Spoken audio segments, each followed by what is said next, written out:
I always start this by making it feel like it's, yeah. For all the undergrad from engineering, one of our faculty in first year does this, like put their hand up and everybody gets really quiet, and then there's a quiz after this. Hello and welcome everyone. First to this amazing space. I'm gonna put that out there. This is phenomenal. We got, and you know, we got the sun. It feels like spring already. I'm just going to go with that. For those who I have not met yet, and for those who don't know me, I'm Chris Yip. I'm the Dean of the Faculty of Applied Science and Engineering here at the University of Toronto. Before we begin, start with a land acknowledgement. I wish to acknowledge this land on which the University of Toronto operates. For thousands of years, it has been the traditional land of the Huron-Wendat, the Seneca, and the Mississaugas of the Credit. Today, this meeting place is still the home to many Indigenous people from across Turtle Island, and we are grateful to have the opportunity to work on this land. So first off, thank you. It is my pleasure to welcome you to the Desjardins Speaker Series, one of many featured events that make up U of T Entrepreneurship Week. It's been an amazing week, and a fitting way to cap off the True Blue Impact Day. For the past few days, I've had the pleasure of learning about the U of T's most innovative startups, seeing the pitches online. It's like my feeds are full of this. It's amazing. Caught up with students and alumni, heard about the transformative technologies and tools that they're developing. You see some of them out in the hall. These interactions the entire week really speak to an amazing and impressive ecosystem that we have here in innovation at the university.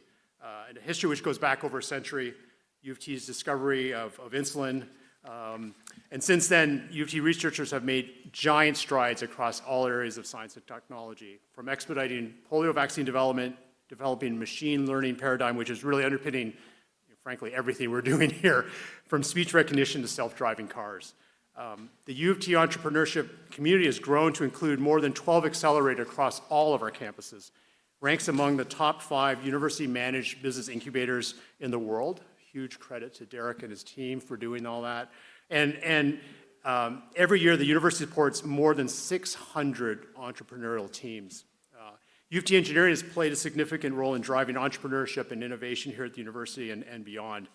In fact, in another building, which is very much like this, kind of wood feel to it, the Myhall Center for Engineering Innovation and Entrepreneurship, you'll find students taking full advantage of our prototyping equipment, collaborative design spaces to really move big ideas from concept to reality.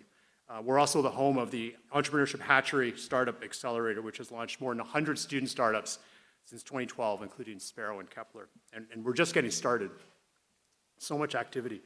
So really thrilled to meet you here at the Schwartz-Mission Innovation Complex, an amazing space, as I said earlier, to support innovation, company creation, and commercialization. The tenants, including on-ramp, and I know what the on-ramp space looked like before. It was really nice, but not in a great building, right? And to see it here in this new space is just phenomenal. The Vector Institute moving from across the street to much nicer, bigger space here. Campus accelerators, growing numbers, scaling startups. And this is really such an amazing fertile ground for tomorrow's biggest ideas. It's really a reminder as well, disruptive ideas aren't born in isolation. It's all about working together in a team sport and backed by an amazing team of collaborators. And similarly, the innovation culture we've built here at U of T wouldn't be possible without supportive partners like the Desjardins Group. Desjardins being an incredible champion for innovation in Canada and a lead partner of the U of T entrepreneurship community. So really it's my pleasure to welcome Marilyn Horick, Senior Vice President, Ontario Market with Desjardins, to the stage. Marilyn.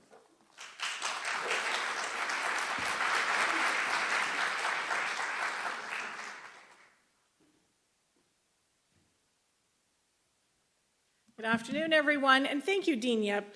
Great opening comments for what is an extremely exciting part of our day. I was thrilled to bear witness to the pitch competition from earlier, and now we have a special treat where we get to turn things over to Eva and to Eva Lau and hear from them. I have to say, everything about today has been like a bit of a magical moment. You know, this is not my first time being in this space. It is phenomenal. It still has that, you know, new car smell, new building smell about it. It's not my first time being here, but in fact, I've been here as a result of some opportunities with Vector Institute. I've been here as a result of the Ontario Chamber of Commerce, hosting some events with ministers from across the government. I'm kind of starting to think that any of the amazing events that don't associate themselves with Schwartz Reisman Center, maybe I just shouldn't put on my calendar, Derek. I think that's kind of the way things are going. I feel extremely lucky, though, to be representing Desjardins today and for all the amazing events that are happening. We are happy that our partnership with the University of Toronto entrepreneurship community is generating opportunities for young entrepreneurs to shine and to help you to pursue your goals. Earlier today, as I mentioned, we had the opportunity to hear from the U of T's most innovative entrepreneurs and learn about the solutions they've developed to address the current and future issues we're facing in society across various industries. And in a minute, we will have the immense pleasure to announce the winners of the Desjardins Startup Pitch Competition. Stay tuned for that. But first, we do have the privilege to hear from Eva and Lau. I recall this time last year, Eva, you were in a hot seat of a different kind, providing some incredibly intuitive and important commentary to the pitch competitors from last year. Thank you for coming and sharing with Alan your perspective as we learn from you and dive into the entrepreneurial journey of these celebrated VC investors, alumni of U of T, as they share invaluable insights from their path to success of two small fish ventures. During my time at Desjardins, I've had the chance to meet and speak with many budding entrepreneurs across the province, and through those conversations, I've learned that what many are looking for is mentorship and guidance, something that Eva and Ellen can speak to. Connecting aspiring entrepreneurs with the right expertise and other successful startup founders is important to educate them, encourage them on how they can pave their own path, and how they can see that they're not alone in any of the anxieties that they're feeling, any of the concerns that they go into and think, I can't, it's going to be impossible, I don't know how to take that next step. It's through these kinds of experiences and through the UTE that we're able to build that kind of community that helps to support you in the long run. Desjardins couldn't be more proud to be involved. Especially in today's current economic climate, it's essential to be innovative and nimble when starting your own business. And we equate being nimble and finding that innovative spark to productivity and making sure that that's a priority so that you ensure that that productivity can lead to long-term competitiveness through new technology and ways to drive your operations. We feel extremely excited to have Eva and Alan here to offer that expertise and to inspire all of us. I'm now thrilled, there should be a major drum roll, to announce the winners of the Desjardins Startup Prize.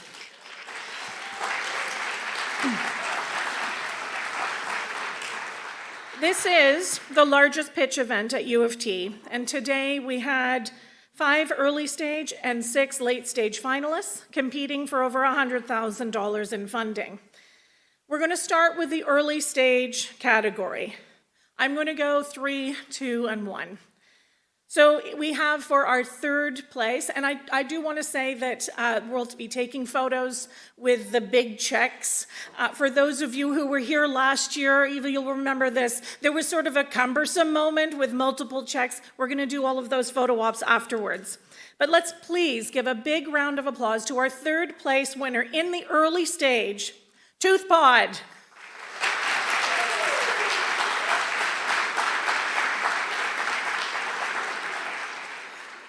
Congratulations.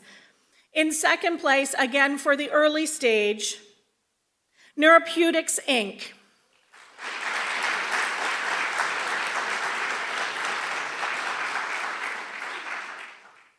And in first place for early stage, absolutely hitting it out of the park, unbelievable, founder X Adams. Woo! Right here, baby! Well done, Diana. And on very little sleep, as I understand it, right? having come yesterday from the UK. So congratulations, you're hitting it out of the park. This year we are also graciously receiving, through funding from the Dongjung Wang family, True Blue Prize for People's Choice. I want to make sure that we give a big round of applause. All of you voted, those of you who were in the room and saw the pitch, from this year's winner of the People's Choice, Neuropeutics, Inc.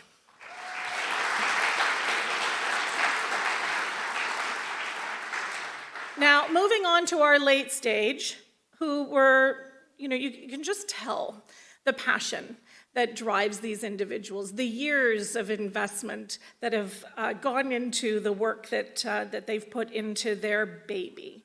It's incredible. I also have to say the early stage kind of, impressed us immensely. And some of you might get enough funding that you kind of have to skip the next stage. But I will say we were really blown away with this particular category. Again, in third place, we'll go 3, 2, 1. In third place in late stage, give a big round of applause for Spiro Analytics.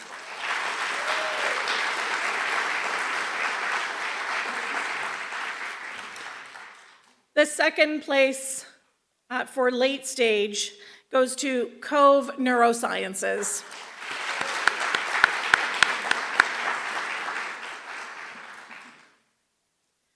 And marveling us with what is indeed a real issue affecting many Canadians and globally, the first place recipient for the late stage award goes to Sinakis. Congratulations to all of the Desjardins Prize winners. Again, we have a People's Choice from the Dongjung Wang family True Blue Prize. The People's Choice recipient from the late stage category is Cove Neurosciences.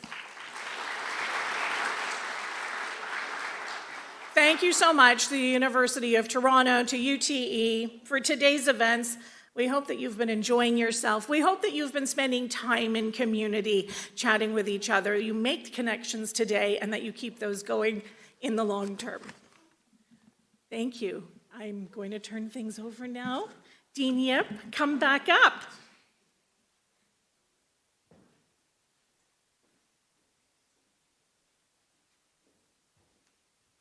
Thank you, Marilyn. And again, congratulations to our winners. You've developed some amazing pitches. And I've known Diana since you came to U of T. And I remember from our very first coffee with Chris, for those who haven't had one yet, the chance to hear about your ideas. And it's amazing. Congratulations. Wish you best of luck in moving forward with your ideas. One thing I need to kind of do right now is actually a very short video from the Honorable Nina Tangri, the Associate Minister for Small Business.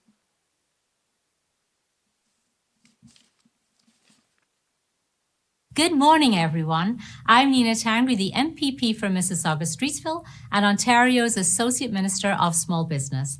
Thank you for the invitation to address you today. I'm so pleased to be participating in recognizing our province's innovative startups, entrepreneurs, and business leaders. Events like this play a key role in fostering collaboration and learning from success stories. As a former small business owner myself, I know the drive and determination it takes to build a successful business. Through our $8 billion in tax relief and red tape reduction since 2018, we are ensuring more entrepreneurs see meaningful savings and less barriers to doing business. We also invest in programs like Futurepreneur that provide grants and mentorship to enable the next generation of innovators. Our government remains committed to creating an environment where visionaries like you have the tools and support to thrive. Thank you again. I wish you all the very best for a productive discussion today and continued success in driving Ontario's world-class entrepreneurial ecosystem.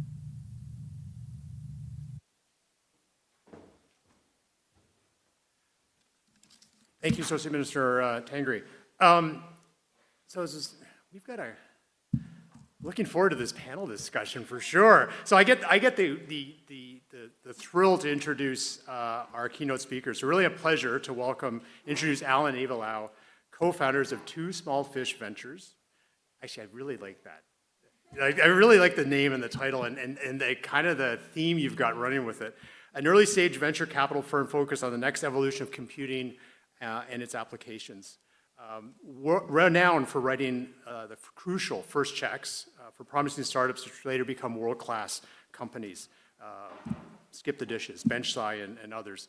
Before co-founding, taking on the role of operating partner at Two Small Fish, Alan co-founded and served as CEO of Wattpad, the world's leading social storytelling platform. We'll see if there's anyone here who's actually, I'm sure there's people in the room that are actually currently writing stories about what's going on right now. And under Alan's leadership, Wattpad grew to a community of over 100 million users, raised 120 million US from top VCs around the world.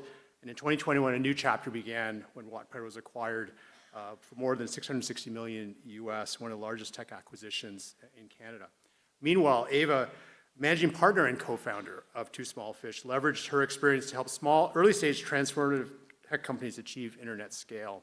And before that, she was a founding team member of Wattpad, head of community and content for the platform, helped the company scale from hundreds to tens of millions of users. And throughout her career, I know this for a fact, amazing mentor to so many. If that's not impressive enough, I get to call you proud engineering alumni. School alum, yes, exactly. And you've got your iron rings on, which is even more important we gave iron rings out on Saturday. Alan completed his bachelor's and master's in electrical, Eva in industrial engineering. Great to be back on campus. And I'm also going to put the pitch out that they are amazing speakers in a number of our courses. We may start to just bring you in as adjunct faculty, and they'll have to give me an annual report about how they're doing, and I'll have to score you on all that. Great to have you back on campus. We are in good hands with today's moderator as well, Bianca Barty. As newsletter editor for BetaKit, Bianca spearheads coverage and analysis of tech news. And before BetaKit, Bianca covered markets, industries, and policy variety formats as a reporter for Financial Post. There she won silver in the personal finance category for the Society of Advancing Business Editing and Writing's 2021 Best in Business Journalism Awards.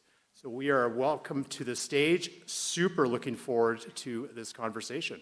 Take it away, Bianca.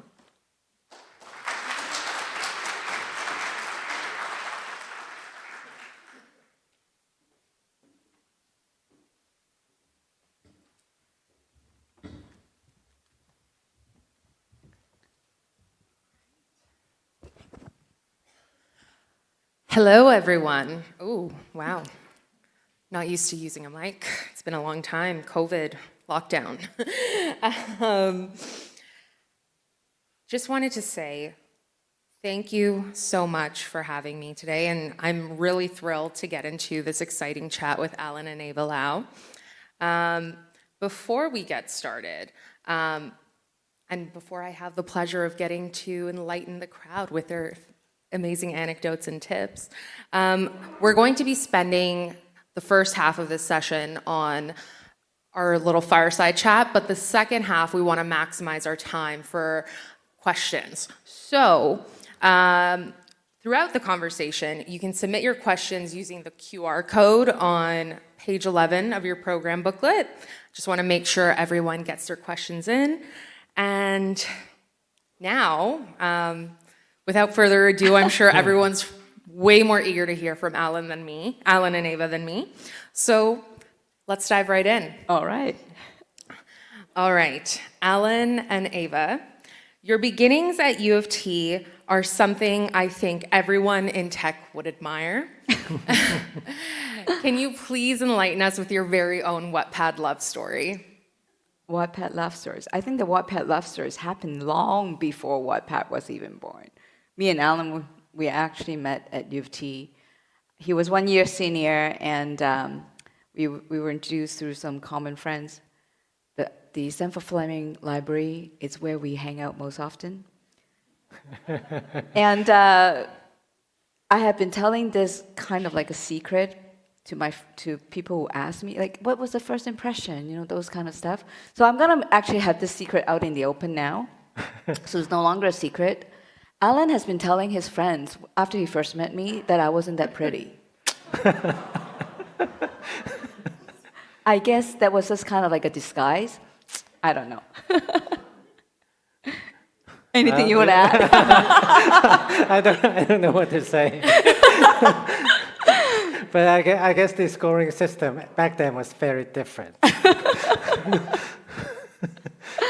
Yeah. So what I wanted to ask about, though, is you met at U of T, but how did you bridge the gap from romance to business partners? How did you go from there?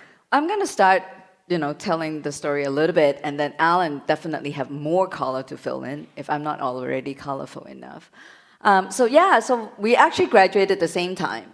Even though he was 1 year senior, doesn't mean that he was actually repeating 1 year. No, he actually finished his master much faster.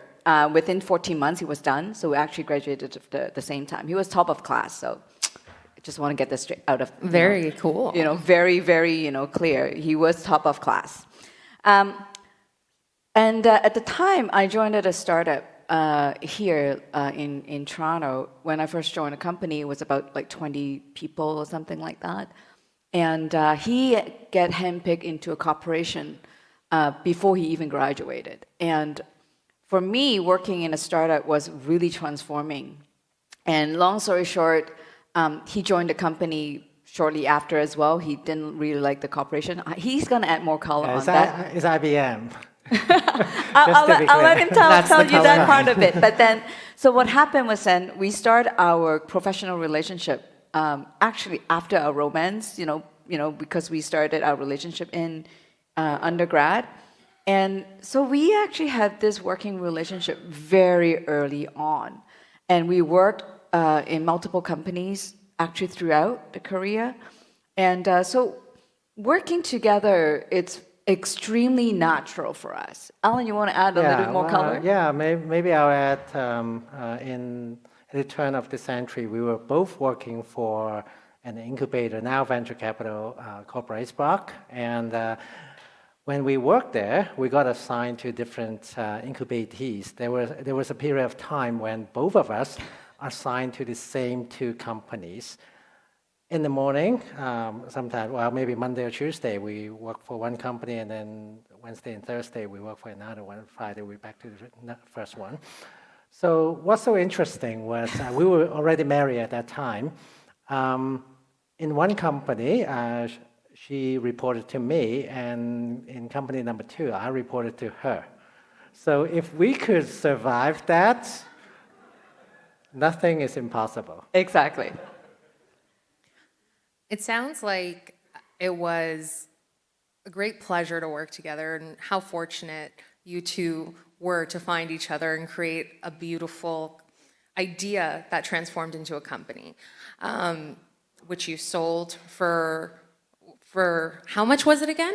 At the time, 840 million Canadian. Oh my goodness, almost $1 billion. Like, wow. U of T grads, that could be you. But it's not easy. It's not easy building a company. Entrepreneurs, we always hear in Canada, need to take more risk. For those in the audience who might not be familiar with Wattpad's story, I know we were talking earlier, why don't you tell us about those early days and some of the risks you had to take and how you've transformed, how those risks help you in transforming Wattpad from the story-generated content platform it is to AI? Yeah, so for context, Wattpad started in year 2006. We captured 2 very novel ideas at that time, mobile reading and people sharing content on the internet. In our specific case, as sharing fiction, from science fiction to romance and everything in between. Now, of course, today it looks obvious, right? These are the things that people do every day, but imagine 15 years ago, it was before the iPhone came out, Android did not exist. YouTube was 1 year old. Facebook was a 200-person company. So Kindle didn't sharing, exist. Yeah, Kindle did not exist. So e-reading, using your phone to do things more than calling your friends and sharing content on the internet, they were novel ideas. But I would also say all those new ideas, groundbreaking ideas, in the beginning, they all look weird. They all look like, why would people do this? And trust me, most people I talked to at that time said, Wattpad is such a crazy idea. Who would write fiction on your phone and share for free on the internet? And apparently, 100 million people are doing this. But it wasn't that obvious at that time. So we were really struggling early on, but I think we saw that the mobile device capability and all those infrastructure would become better and better by the hour, by every day, every month, right? So, and we were right. When we first started, it was the flip phone. It was before the iPhone. For those old enough would know the Motorola Razr. You might have used it. For those who are young enough, maybe you used your parents' phone to play games at that time. So when iPhone came out, it was the game-changing moment, and we were ready when it came out. So I think that was the I guess addressing your risk-taking question. Sometimes you need to be bold. You have to if you can see and visualize what other people cannot see or could not see at that time, that's amazing. That would turn a very novel idea, a very early stage company into perhaps a gigantic company. I just want to add a little bit on that because I want to give more context when we say that we were ahead of its time and we were struggling. I think it's important for those of you who are in entrepreneurship to really know how hard it was and how risk-taking actually looks like. I remember one night, me and Alan, like after putting the kids to bed, like we look at each other. We were so struggling and said, what are we doing? We are running out of money, not in the company, but in the family. We were at the brink of selling our house to continue to fund the company. And we were like, you know what? It's not dying yet. The platform is still kind of like adding users every day. Let's just give it another few months and see how it goes. And we actually have that kind of like, give it a few months, kind of like a line in the sand. And that's what calculated risk and responsibility looks like. And it's not easy. Like we seeing us here, like having fun, laughing, enjoying the opportunity to be keynote speaker. But it certainly wasn't like that 15 years ago. And I guess one thing I would add is, of course, 15 years later, it's fine. We are doing all right, I guess. But I'm not trying to deny the fact that startup is risky, but the startup ecosystem is not risky. The startup ecosystem is getting bigger and bigger. Yes. If your startup fails, that's all right. Maybe you start another one, or you join another startup. If you join one that failed, that's all right. But the learning over the years, over that experience, is yours to keep. Yes, and it's if you yours could to leverage that, then your next one will be better. And I think, before you ask the next question, Bianca, because I think it's important, to put more into perspective. Remember I said Alan and I joined a startup back then? Right after we graduated? That was the most transformative thing, life-changing thing that ever happened to our lives. We weren't brought up that way to work in a startup. And it's because we work with the best entrepreneurs at the time that we caught this entrepreneurship startup bug that we can never get ourselves cured.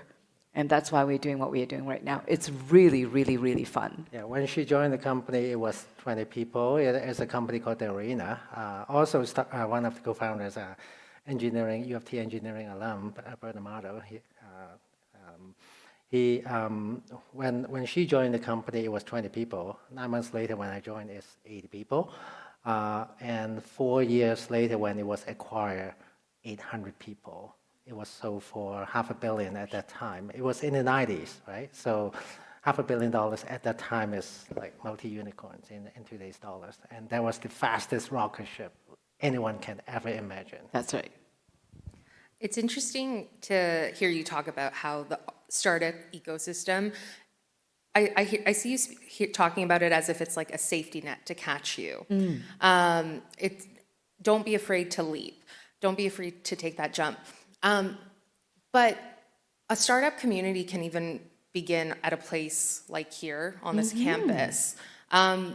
What should people in the audience be taking away when we're looking at the importance, when we're talking about the startup community and what can happen right in this moment on campus? Your love story is a key example. Yeah, I think, one thing I've learned throughout my journey is to really surround yourself with the best people better than you, so that you can continue to learn from them. Only people afraid of people smarter than you will surround themselves with, B players. Always surround yourself with A players. U of T, you got a ton of A players.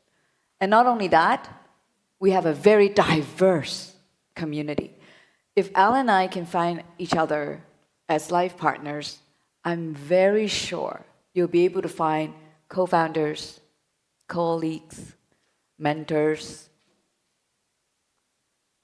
people who have the same ambition as you are. Like, you're in this room. Why are you in this room? Not because, they're giving out candies like Halloween. It's because you're like-minded people who wants to build something transformative, who wants to build, a company. That already made you potential partners in your life. Yeah, perhaps one thing I want to add is in this building, we have a Vector Institute. Yeah. And AI is the hottest thing on the planet right now. And as a fact, there are 3 AI godfathers in the world, and all 3 of them are in Canada. And they are in the proximity. So we're in one of the best places to build all those amazing startups. Yeah. So from there, I wanted to ask, from creating your own successful startup to pivoting it into an AI deep tech company. We need to get into that, Alan. We will. But now you run a very aptly named Two Small Fish Ventures. Tell us about Two Small Fish Ventures for people who aren't familiar. But also, can you enlighten us with some of the critical key learnings you've had from moving from startup to now funding startups? I actually think that before I answer that question, I think it's important that Alan gives more context of how Wattpad is actually more than a storytelling platform, because it's really an AI and powered entertainment powerhouse. And then I think it will make a lot more sense for me to tell you what we are doing right now in Two Small Fish and what I have learned. So Alan, you want to say something? As I mentioned, we started off with mobile reading and sharing fictional content on the internet. That was the first 2 ideas. And after a few years, it started to take off. And by 2012, we already have millions of users. But when you have millions of users, there's one problem. We have billions of data that we collect every day. And we have no clue what's going on anymore because it's just we were swimming in a sea of data. So one thing we did in 2012 at that time was we hired our first data scientist. And that data scientist taught us something called AI. So Wattpad became an AI company around that time. So I've been running an AI company for more than a decade. A lot of people might not know this, but that was also extremely transformational to me personally, to our investment journey, and for the company as well, because we were the pioneer in adopting AI and actually use it with billions or perhaps even now trillions of data points. That gave us all the experience and helped us expand into different areas. Why we could make movies is because AI is telling us this story is amazing. It's telling us this story arc is actually fits really well into the Hollywood movie, script, criteria. So I'll spare you all the details, but that helped us expand into the movie business. That's extremely transformational. I think that deserves another topic for another day, how we start off from one idea and keep on finding adjacent areas to expand into, to turn an already big company into a much bigger and capturing a much bigger opportunity. But that's how we get our feet wet in AI. Maybe I'll pass the mic back to you. Yeah, so in that backdrop, we were actually really trailblazing at the time. We built a social platform in Canada without any blueprint. As Alan said, Facebook was like a few years old. So no one taught us how to do it, and certainly no one taught us how to do AI because no one really know what AI was back in 2012. So we were already, in a way pioneering a lot of these things ourselves. And why we started Too Small Fish was, after they raised Series B, I think it was 2013. I left the company because I just want to kind of like figuring out what's the next step for my role. I didn't really like working in a scale up. I love working with small teams. And one thing that I have noticed is that we don't have enough operators turn into investors.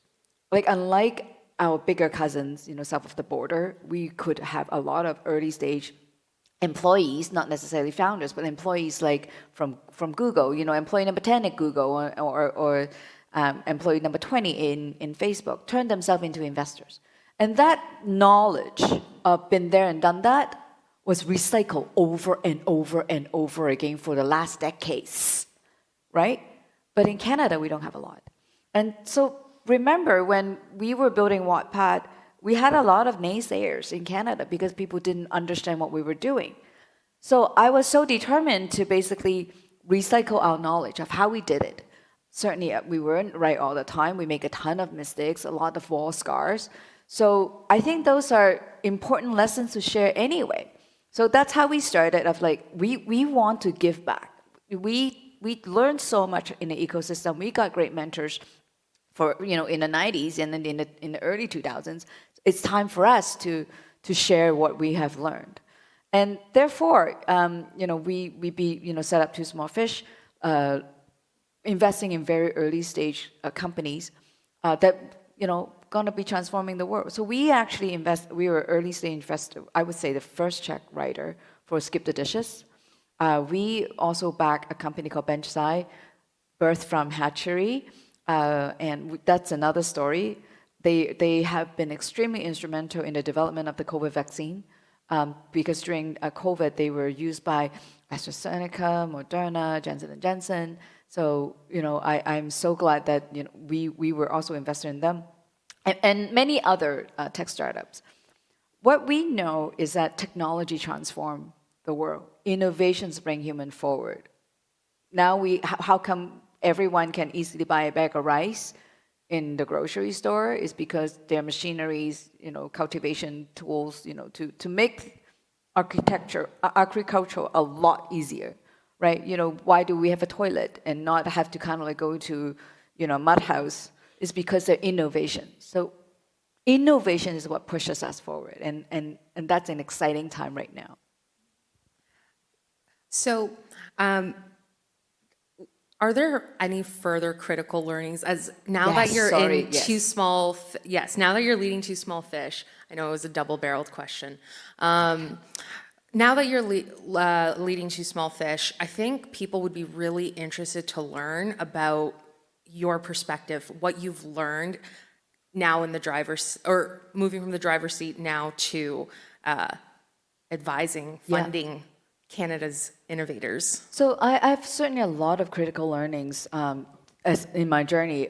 First of all, as an investor, I've made mistakes, and I also have seen critical learnings as founders building product. I think one of the key takeaway that I have learned during the early days is sometimes founders use the wrong KPI, the wrong metric to measure their own success.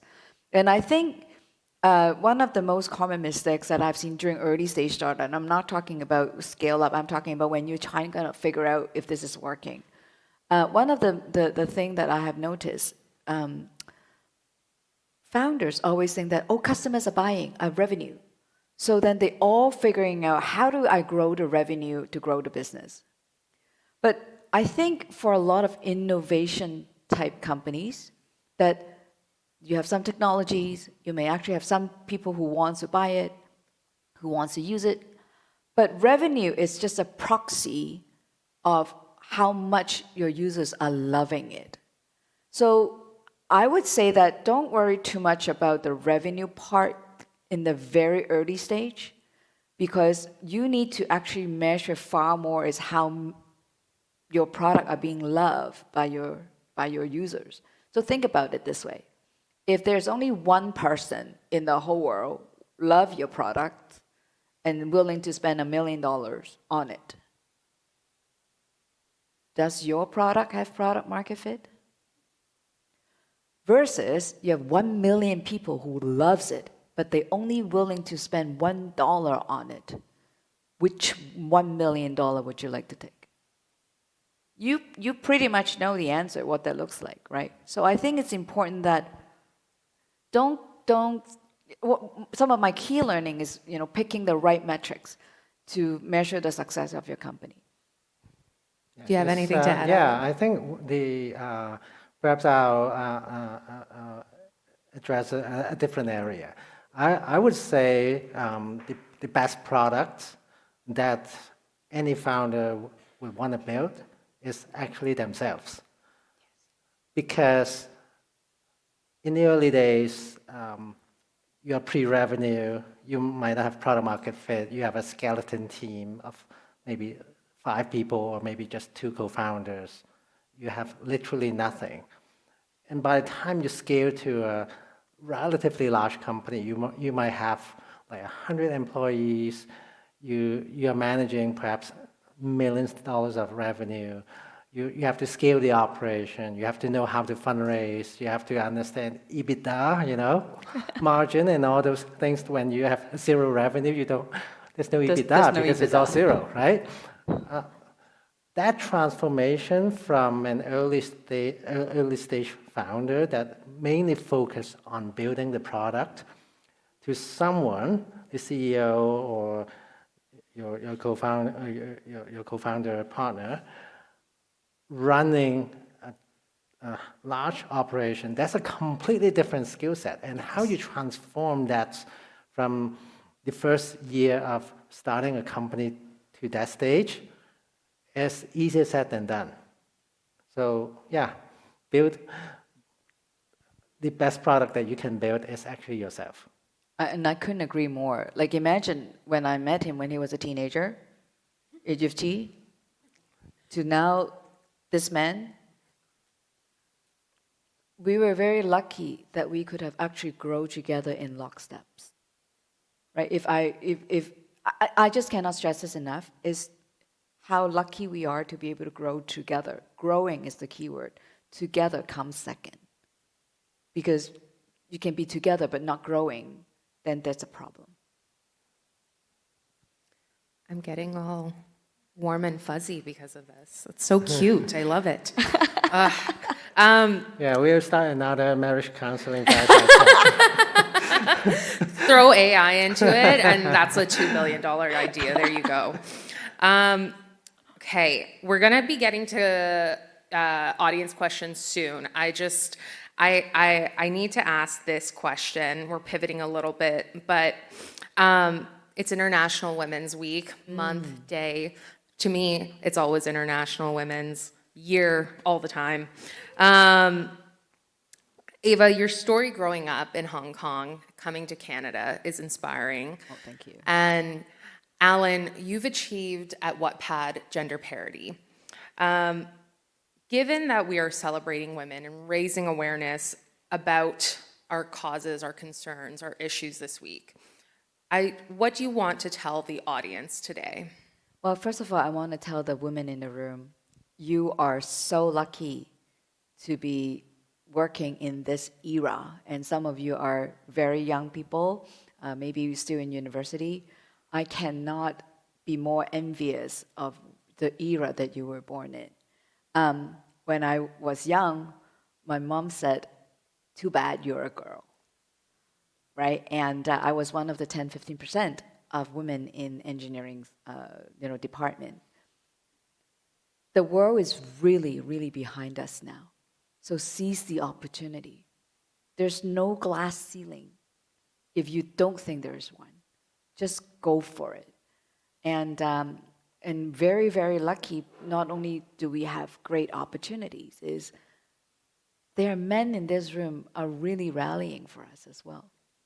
And for those of you, for those of the men in this room, I also want to applaud how you guys have been great allies. But don't pat yourself on your shoulder too much. The reason is I think the bias is still there. And I think we have made progress. We are not there yet. So it's extremely important for us to continue to band together, to work together, lift each other's up, not only women for women, but men for women, so that we can actually create an even better world than what we have right now. Yep. I'll try to be succinct because to fully address your question might take half an hour. Half the world's population are female, and if you want to address that market, you think a bunch of male guys in a room can figure out a solution? Zero chance. If you look at Wattpad, we have more female users than male users. So it was a very, very important strategic decision early on that the entire company would invest a lot in DEI to make sure the DNA in the company would be able to mirror our user base so that we can properly address the needs of our users. So keep a long story short, we did a lot, and from hiring, retention to engagement in the company. To give you one very simple example, we actually hide the name and even the address of the resume when we do the first screening to eliminate as much as possible the unconscious bias. That's how we make sure we bring enough female and also people of color into the recruitment process. And of course, there are many things we do in recruitment or post-hiring that we help create and foster an environment so that female can thrive, and other perhaps underrepresented groups can perform really well in the company. They enjoy working for the company, and I'll leave it as that because there are so many examples I can share, but otherwise we'll run out of time.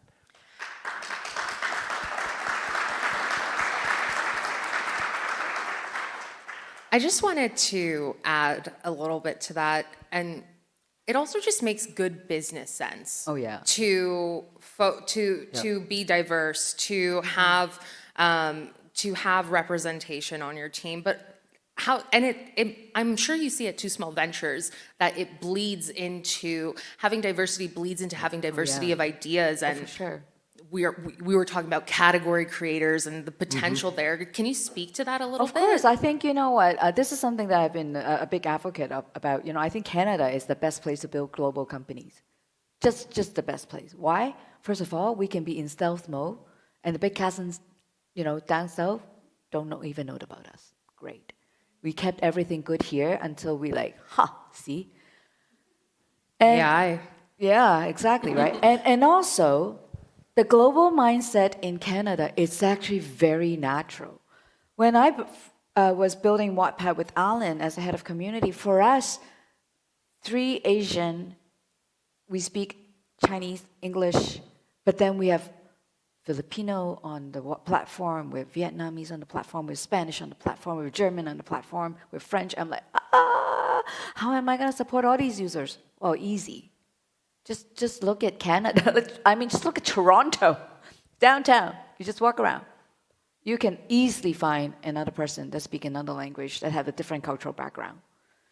So that's why, for us to build global companies that can serve everyone in the world, there's no better place to build that company but in Canada.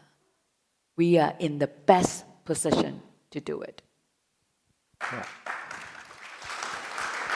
And, well, a lot of the Wattpad DNA carry over to Small Fish.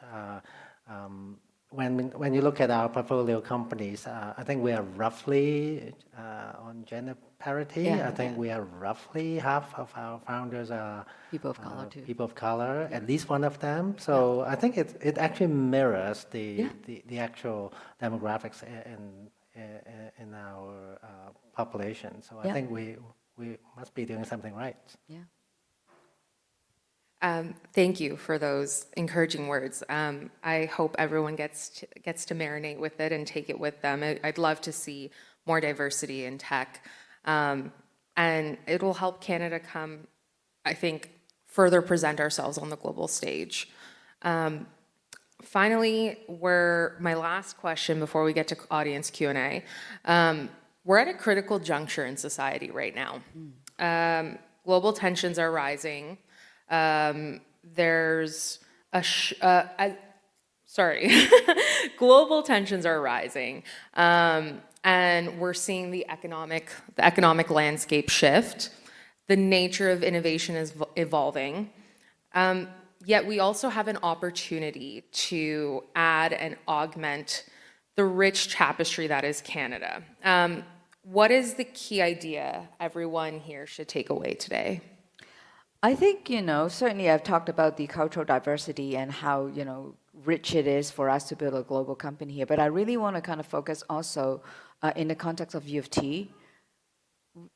Deep tech, it's going to drive the next wave of innovations. And I genuinely believe we will have many of those success stories birthing out of U of T. Alan, you want to talk a little about how deep tech is transforming? Yeah, we talk about AI, so I'm not going to spend more time on this. But another superpower that we have that we haven't quite touched on is actually semiconductor.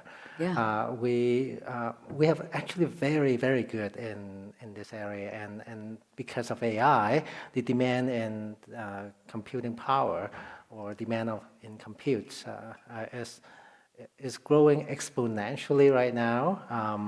So we are very lucky. Not just Toronto, but us, the Laos here, because I'm an electrical engineer, so I know a thing or two about semiconductor. And Eva used to work for ATI, now part of AMD. So we are looking at many very interesting semiconductor opportunities that is in Toronto. But back to your question, I talk about the AI godfathers and how good we are from a talent perspective in Toronto. Of course, semiconductor, pretty much the same thing. And of course, Eva touched on the diversity here. It actually gives us a lot of ammunition to address the global market.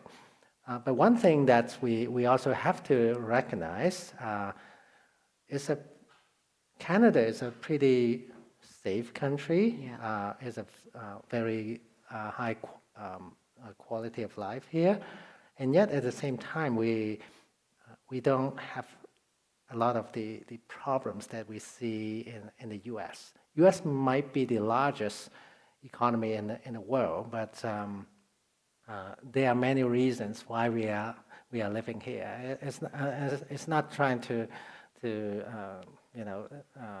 be negative about the U.S., but there are reasons why we are here. And one thing very unique about Canada is we can actually capture the business opportunity in the U.S. without living there. So that's amazing in a way. I don't want to sound too negative, but this is true. And I think I just want to call a spade in a way.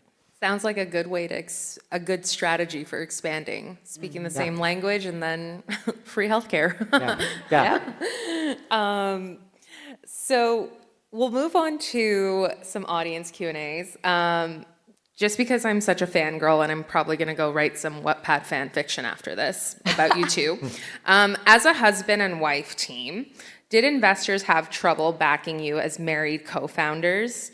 And what do you have to say to couples who would like to be entrepreneurs? So first of all, I just want to say it once and for all, I wasn't a co-founder. It was always Alan and Ivan who were the co-founders.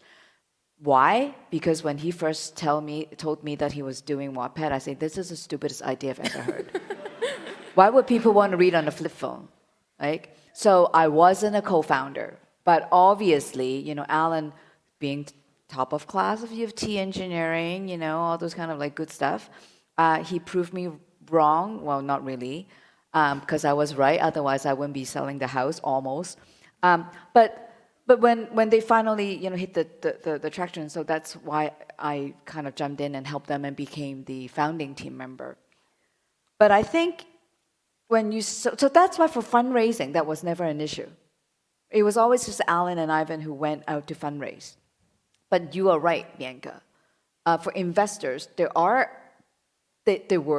still are biases for couples married to go fundraise. But I think, the way that I want to approach this is two things. First of all, if there are other VCs or investor came to me and asked me opinion about a team, I'm like, are you joking me? Like, even best friends starting a company can become no longer best friends. So what's the problem? What's the issue when you talk about, husband and wife? Like, I just don't feel that's an issue, right? And I think the world is, not necessarily just one side, and I think the world is progressing as well. Yeah, I would add those VCs who pass on husband and wife team are really stupid. Yeah. So if they pass on you, no worries, they are not good VCs anyway. Yeah.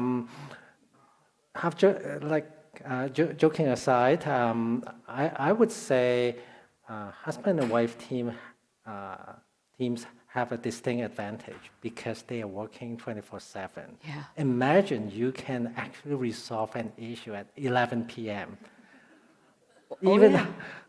two very good co-founders, not husband and wife, could not do that every day. So, So if you look at our portfolio, we actually have quite a few husband and wife teams, and like SheerTax, they are or now they changed the name to SRTX, but they are one of the best performing companies in Canada today. Not just our portfolio, they are simply one of the best startups in Canada today. So husband and wife team. So I don't see that's an issue. The risk of having your co-founder quit on you, for example, you think the risk is higher or lower than a husband and wife team? They are just the risk is just equal. And if you worry about governance issue, yes, potentially a husband and wife team, could sign, if a check needs 2 signatures, it could be an issue. And there are other potentially other governance issues as well. But for every problem, there's always a solution. If you need 2 signatures, make sure you have another person to sign. Very simple to resolve. Once you have all those processes in place, it's not a problem.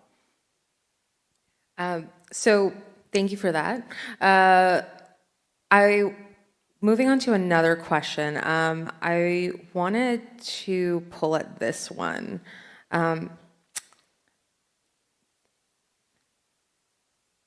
What is that one North Star metric you look for in startups that you invest in? So for me, Because I invest in a very early stage, right? And many of the times revenue is zero. So that's why I say measuring revenue, it's not necessarily the right thing to do. One of the North Star thing that I looked at, it's growth, user growth, or engagement growth. That's very important. And at the same time, your churn. You may be growing exponentially, but you have a big leak and people just leaving your platform or not using your platform or tried it once and never use it again, then to me, it's a big problem. So for me, it's all about metrics. Maybe you can use, sign up, which I don't like. You may say, daily engagement. Yeah, that looks good. But, without actually naming a key specific one, I would just say, look at your product.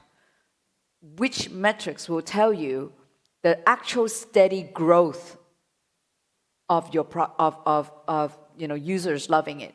The best indicator that shows that your users are loving it and organically growing. Yeah, I guess for Wattpad would be the best example, because if you measure just the total number of readers, but if they are not spending much time reading, it's not a good indicator. But if you have a small number of users spending so much time reading, it's also not very good. So we actually use total reading time as our North Star for almost a decade before we switched to, at least switch to revenue. I think that total reading time number captures a lot of different metrics that we want to measure, and in aggregate, that's one thing that we look at, and that's very powerful. Yeah. That leads really nicely into this next question. What strategy worked best to grow Wattpad to 1 million users? Maybe I'll take this one. For many startups, especially B2B SaaS, they tend to use performance marketing to try to use the usage. While it might be the right way to go, but for us, when we look at companies, whether it's consumer or enterprise, we typically prefer product-led growth.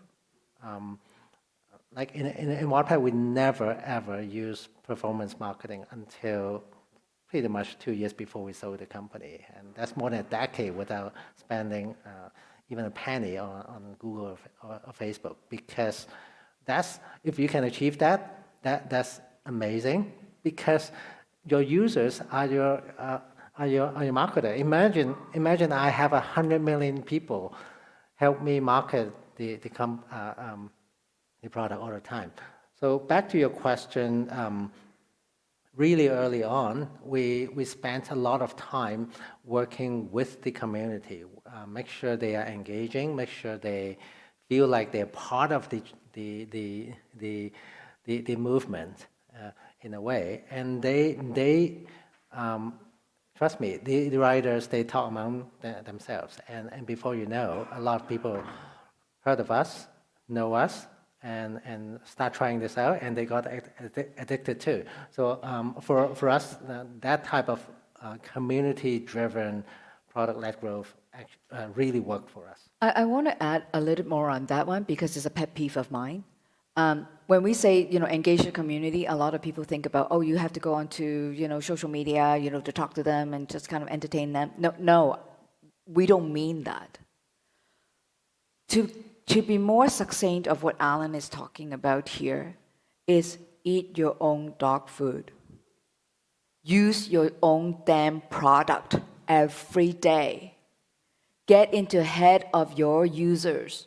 Why they like it, why they don't like it. I still remember there were times when I was using the product to support our users during the early days. Remember head of community, meaning that I have to entertain a few 100,000 people every day? I have to answer the questions on Wattpad.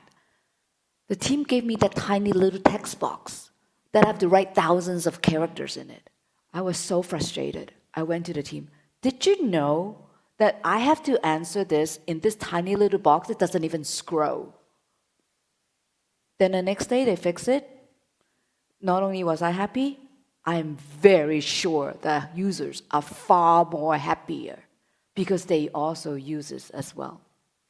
So it's extremely important that, how do you grow from tens of thousands of users to tens of millions of users? It's to get into the psychology of the users. Why do they love it? If you don't even know why they love your platform, how are you going to add fuel to the fire?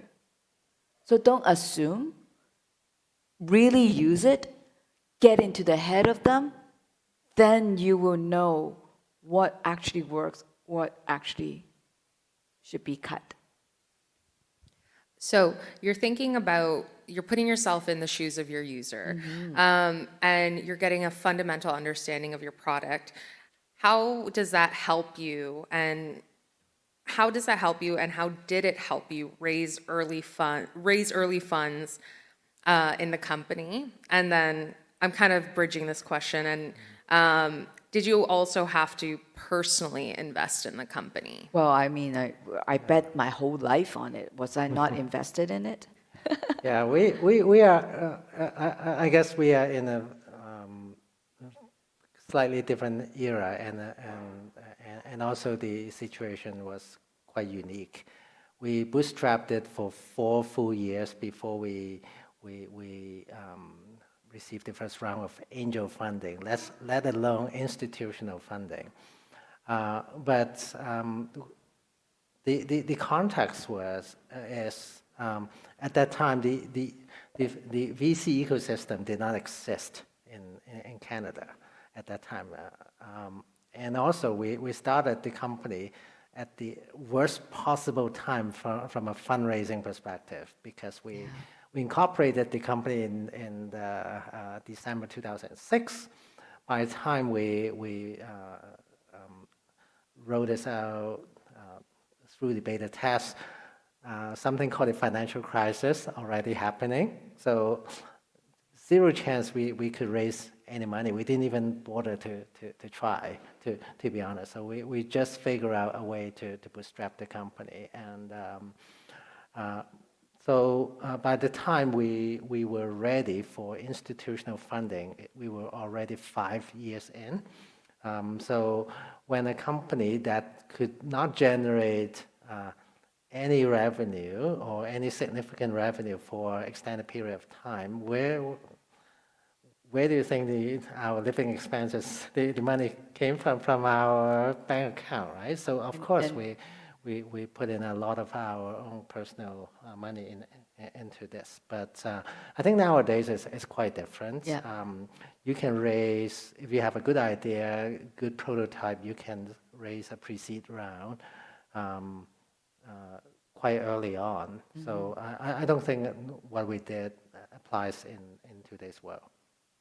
Maybe yes, maybe no. I'm sure some people are still bootstrapping these days. Yeah, of course. But what I mean by that is, by year 5, when we raised institutional funding, we were close to 1 million users already, right? That was highly, highly unusual. Yeah, that's I think highly for unusual. today's startups, Yeah, that's you true. probably raise money when you have like 10,000, if it's consumer product, you see the good trajectory, to the right, then you could raise your first round.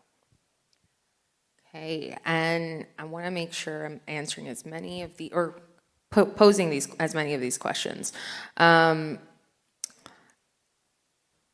There's one that I really like here. Is there anything missing in the Toronto ecosystem we should be doing more of? Risk appetite. As simple as that. We just don't have enough risk appetite from founders' perspective, from VC perspective, and that bothers me a lot. I think lately BDC released a report. I think we were we don't have as many entrepreneurs as we had 10 years ago in a per capita basis. And we got to ask ourselves why. And to me, certainly different era, cost of living, I understand all those kind of things. But sometimes I question, is it because life is too comfortable? And we just feel that stay put is good. I think if we just stay put, there will be no innovations. Like we will be continuing to use the same toilet that we're using, and there will be no new toilets in the next 20 years. We'll be doing exactly what we're doing right now, and the world will not look different 20 years later. Is that the world how we want to live in? I certainly don't want to live in that world. I'm not saying that this world is not good, but I know it will be better. It will be even more amazing. And to get there, some of us has to take the risk and put the craziest idea out there and just do it. So I just feel that, that we have to have that hunger, that desire to be the front runner, to be on the bleeding edge of technology, to kind of make something great out of it. And that comes with risk. If we have that desire but not that risk, then you're just a dreamer. You're not an entrepreneur. So fill that gap. Don't be a dreamer. Be a real entrepreneur.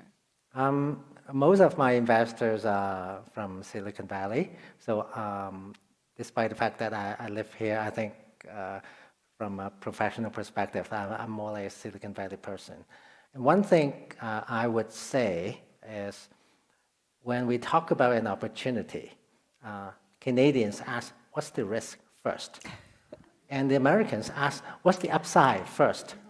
Not saying they don't look at risk, but you see the difference? The order of how you ask is actually very different. Yes. And for many Canadians, I'm broadly generalizing it,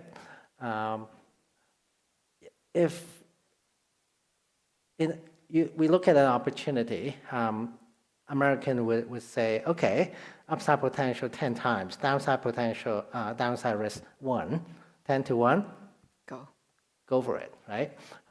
For Canadian, oh, there's one. Oh, 1. Oh, it's too risky. Before even asking the question, what's the upside? Well, what if the upside is 1,000, right? And the downside is only 1, you say no already. So I think this is so ingrained into our culture. I think if we cannot switch our thinking, address this, we would not be able to build world-changing companies. No, you're right. Absolutely. So we hear a lot about risk, the need to take risk. I'm going to combine another 2 questions here because I think it's really interesting leading on this note. What can the public sector do to fill in the gaps in supporting startups and that VCs and private equity cannot fill? I think public sector, I think I'm going to expand that to the government if that's not included in there. And also, I would love to know if you have any thoughts on IP as it relates to that issue. So what can the public sector, what can government do, and how important is IP now that we're talking about risk? Yeah, I guess maybe I'll share one quick story. Bino Kosla, I'm sure you know him, a legendary investor in the US. He was one of my investors. And he told me he would not invest in any company that is too heavily rely on public funding. And I think that's a very interesting comment because sometimes, as much as we want government to support startups directly, I emphasize the word directly, I'll come back to this point in a second. Government, by design, they are not an innovative organization. By design, for all the good reasons, they are risk adverse. And imagine you have an investor on your cap table that's the interest is not aligned, but polar opposite to how you think. It will always end in disaster. So I'm not a big fan of government putting money directly into startups.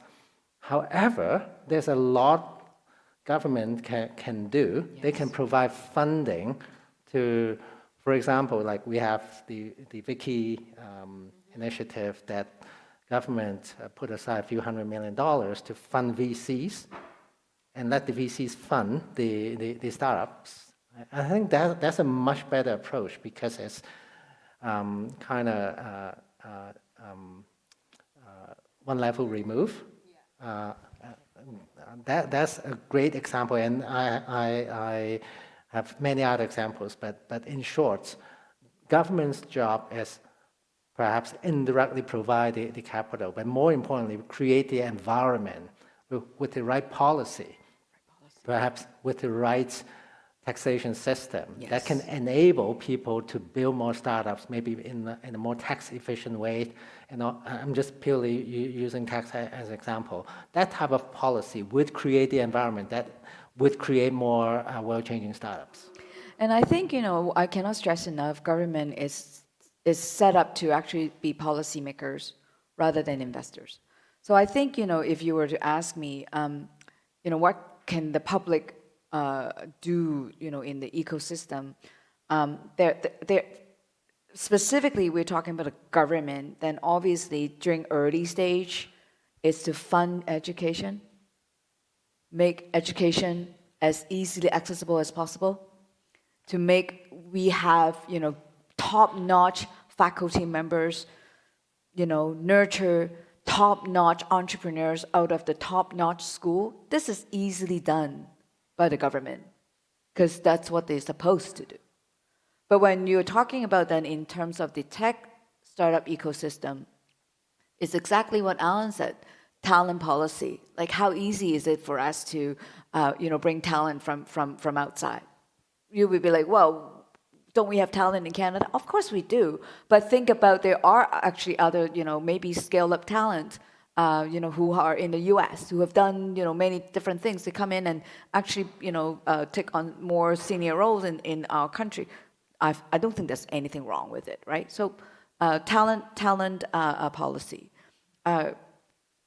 Science investment, where do the professors these days get funding to go do semiconductor research? Where do they get that money? I'm not talking about putting money directly into the startup. It's startup needs technology to build it. And that's where, fundamental research is all about. And that's what government is great at doing it. And I think, there are many things the government can do. But at the same time, I want to also warn, but encourage founders to think differently about how the public's role in the ecosystem. Their role is to not meddle with it, not stick the hand into the pot. Because you know why?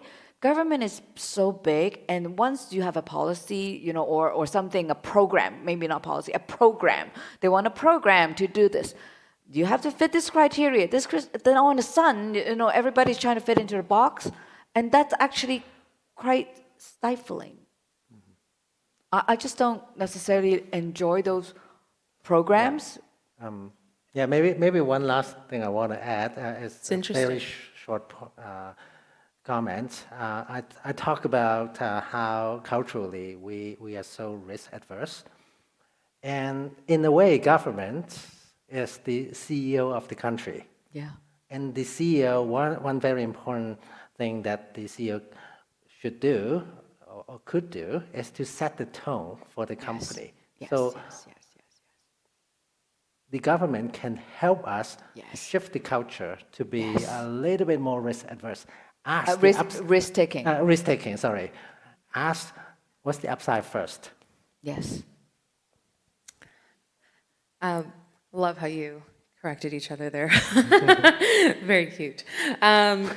So I'm thinking we have time for one last question.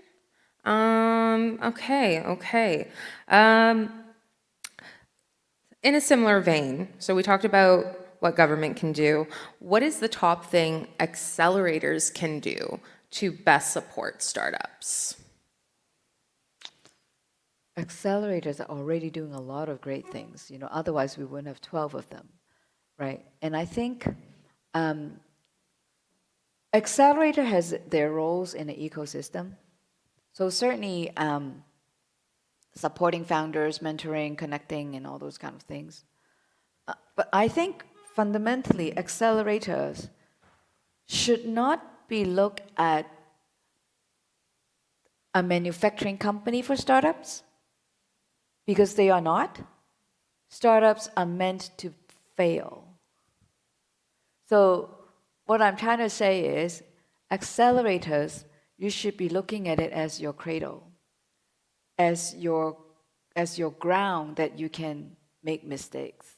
And it's okay that you have to go through the accelerators again with your next startups, because that's what makes you, better next time. So I think, accelerators should not worry too much about, we don't have, what I'm trying to say is like, you may have a lot of companies, but not necessarily a lot of them make to the next stage, and that's okay, because that's basically what startup ecosystem it's all about, and it's just a reflection of it. But accelerator at the same time create a very relatively safer space for founders to actually bounce ideas off mentors or just among the peers, because you're inside an ecosystem. So listen to each other's pitch. Does it sound convincing to you? Do you actually have a ton of questions? I think just among the peers is already a very, very fruitful ecosystem to be with. Yeah, maybe piling on my earlier points, I think the Canadian accelerators, they are putting a lot of focus and emphasis on, the success rate of our cohort is very high. But no, sorry, I misspoke. The failure rate is very low. I'm not saying this is the wrong thing, but ultimately, when we look at accelerator, I don't really care if 99% of the companies fail, as long as that 1% become a $1 trillion company. That, to me, is the home run. So I think we might be looking at the wrong lens.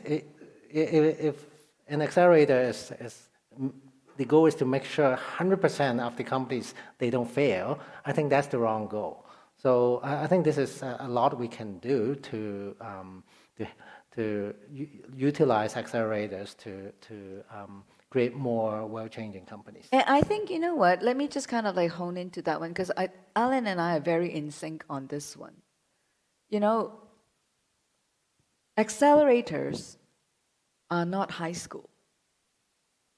Meaning that you don't go in for participation trophies. You go there to build grit. You go there to get slaughtered, to let people tell you how stupid this idea actually is. Because it's the safest place. It's okay, you pivot. It's a stupid idea, then you pivot, you do something else. That's why you're in an accelerator. You're not going there to say, oh yeah, you got this great prototype, yay. You're not in high school. And I think to me, that's exactly what Alan said. We are not necessarily looking at, our failure rate is low. You should be, really cheering of like, many of our company came to us, half of them pivot. How many billion-dollar companies the accelerator can create? Failure rate is the wrong metric. Yeah. Alan, Eva, this was really inspiring. I'm not a startup entrepreneur, but now I feel like making my own startup. Thank you for sharing your insights today. Like I said, I feel inspired, and I'm sure a lot of people in the audience, if not everyone, also feels very inspired. It was great to hear your insights, and thank you. Thank you for your time. And any last things that we got to cover? Well, 2 words, defy gravity, right? That's what we are doing here. All right. I think that's us. Also wanted to say congrats to the winners. Please stay. Okay. Oh, I stay. Okay. Congrats to the winners. These are the stars. Thank you, Eva. Thank you, Alan. What an extraordinary discussion. I love the discourse. I love the exchange. I love the advice. I'm going to comment on it here in a little bit. I want to first congratulate the Ventures who won in today's Desjardins pitch competition. And you're all going to assemble at the end of the room because that's going to be the best visual picture. Please do that. Thank you very much to Desjardins for supporting the entrepreneurship community and making today's events possible. So who am I and why am I here?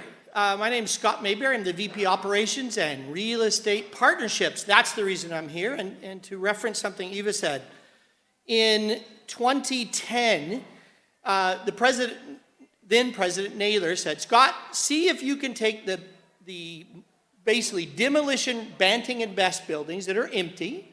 Best building was sitting here. Banting is still sitting next door, only till this summer. And we ended up providing space for student startups coming out of the University of Toronto because they very much hungered for space. And somewhere in there, 2011, 2012, after we're full, I got to thinking, we need to think bigger. We need to provide more space. We need to provide much better than demolition-ready space. And we took a risk. We were asked, what do public institutions do? Well, universities are part of those public institutions. So out of some reserve money, I hate reserve, the Dean of Engineering knows, I want reserves to always be working. So I took $5 million out of my operating reserve and said, how can we make it work? Well, we're going to hire Marion Weiss and Michael Manfredi of Weiss Manfredi Architects from New York, who did a great building at Penn, and said, help us imagine basically an innovation and entrepreneurship couple of buildings, one focused on AI, because AI came as we know it, use it out of Jeff Hinton's head, neural networks here at the University of Toronto. And the second piece was a second building, a bioscience building, really around stem cells, regen medicine, because again, that was a discovery coming out of the University of Toronto. Because in this space, we are the host to Johnson & Johnson's J Labs across the street. There's 43 companies there. I personally sign all the space licenses for those companies. There's a lot of U of T. And when they grow up, where do they go? They almost all go to the United States. We need space here for these companies, once they get going, to scale up. The university is in a position to help provide and catalyze that space. So phase one, $199 million. Took $5 million to just do the schematic design. I gave the pitch, basically I just gave to Jerry and Heather Schwartz-Reisman. 20 minutes in, they said, we're in for 100. That is a catalytic event.